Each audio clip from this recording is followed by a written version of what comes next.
Dahil sa landslide, nagkawasak-wasak ang 4 na sasakyan sa Tuba, Benguet. Isa ang patay habang 8 ang sugatan. Nakatutok live si John Consulta. John!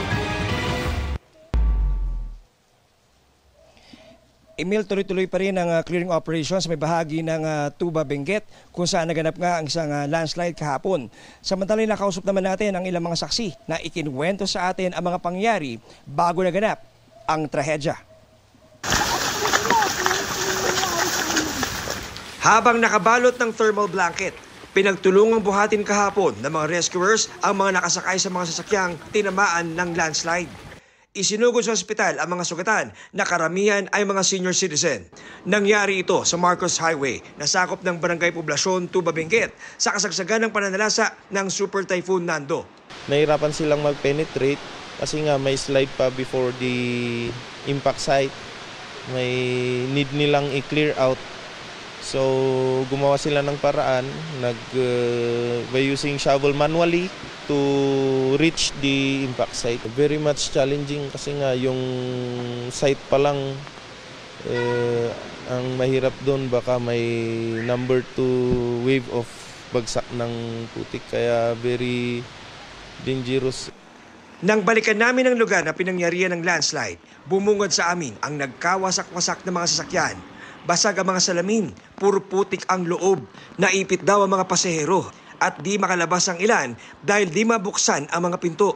Nagkalat din sa gilid ng kalsada ang mga pinapirasong bahagi ng mga sasakyan. Kwento ng mga saksi, pasado alas 12 ng tanghali nang maganap daw yung unang landslide na mas maliit dito sa may bandang unahan na lumikha ng traffic sa mga sasakyang paakyat ng Baguio City. Pagkatapos daw ng 5 hanggang 10 minuto ay nakarinig na sila ng mas malaking dagundong.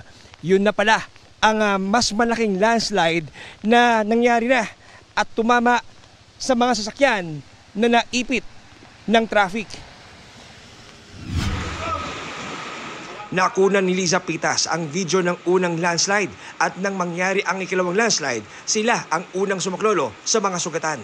Isang bagsak lang po siya pero malakas po.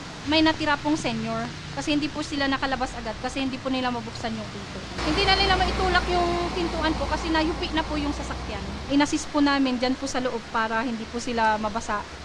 Inabutan naman namin si Javier Gregorio habang nire-recover ang balot ng putik ng motor ng kanyang anak na nasa lugar nang maganap ang landslide kahapon.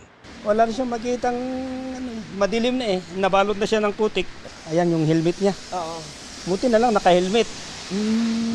Kaya hindi nadali yung ulo niya. Opo. Dito lang sa tagiliran, tapos yung gas-gas.